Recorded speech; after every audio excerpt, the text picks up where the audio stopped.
Hi sweethearts, it's Saturday and I'm Amber, and our topic this week is things that you should know if you are just beginning to date a trans partner. So Shay asked us to do our top three, so I've got 3.5-ish points.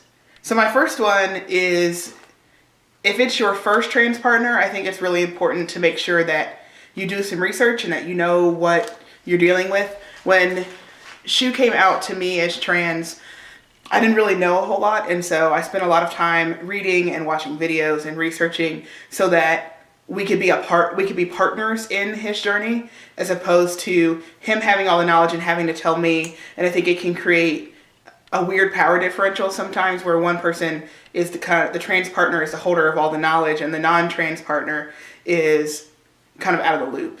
And it can lead to what I've seen a few people say on the Sweethearts Facebook group about their partner being like, well, you can't understand this because you're not trans. So if it's your first time dating a trans person, I would definitely recommend doing some research, grabbing a book or two, and trying to do what you can to know as much as possible, because it makes you that much better at being a partner to them and helping them make decisions for their journey. If it's not your first trans partner, kind of related to knowing your stuff, I think it's really important to recognize that every trans person is different, and the new person you're dating may have different feelings, or feelings that are completely different or completely opposite from the previous person or previous persons that you dated that were trans. So recognizing that one trans person is not necessarily like every other trans person. So I think that's my first point. My second point, I wrote down meeting them where they are. And I think it's really important, and I was thinking about this mostly from the physical touch and affection part of a relationship. There are a lot of trans folks who have dysphoria about different things, about whether they're okay with being touched or not being touched. I think it's really important, especially in the bedroom, to meet your partner where they are, to ask what Dan Savage calls the 4 magic words, what are you into? And to take your partner at their word and to be comfortable with whatever they want to do, to be okay with that they may not want you to touch their chest, or they may not want you to touch anywhere below the belt, and that's where they are. And hopefully at some point, and with your love and support, they'll become more comfortable with that. But if they don't, they don't. And I think it's important for someone who is just beginning to date a trans person to be okay with that, and to not panic, and to not feel like you're not a good partner, or you're not satisfying your partner if they don't want you to touch them somewhere, because that's a pretty normal thing that happens to many trans people at some point in their journey. The third thing that I wrote down was being okay with change.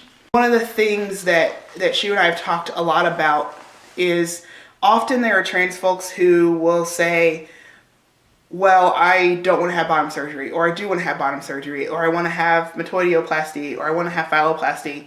And that changes sometimes. Sometimes what they want or what they don't want, or whether or not they want to change their gender marker, or what they want to change their name to. One of the guys who was on Shu's YouTube channel for a while, he chose a name and then changed his name for a few weeks and then went back to his other chosen name.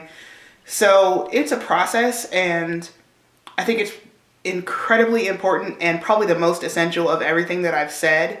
If you are a new partner to a trans person, is just kind of taking life as it comes and being supportive and asking questions and having a strong communication between the two of you so that you can kind of know where their head is, and then being okay if that opinion or that thought changes in 2 days or 2 months or 2 years. The thing that I've definitely learned in being with Shu is that being trans it's just hard. It can be very, very hard. And there are some days that are better than others. And the best thing that we can do as partners is just to love them through everything that happens. So I think that's really all I have to say. It's a pretty short video this week. Our topic for next week, so it'll start tomorrow with Naya, is fears or worries that you have for your partner. So tune in next week. Hope everybody has a great a great weekend and a great next week. If you live in the cold and snowy regions like me, let's all hope it warms up soon. And I'll see you all next week.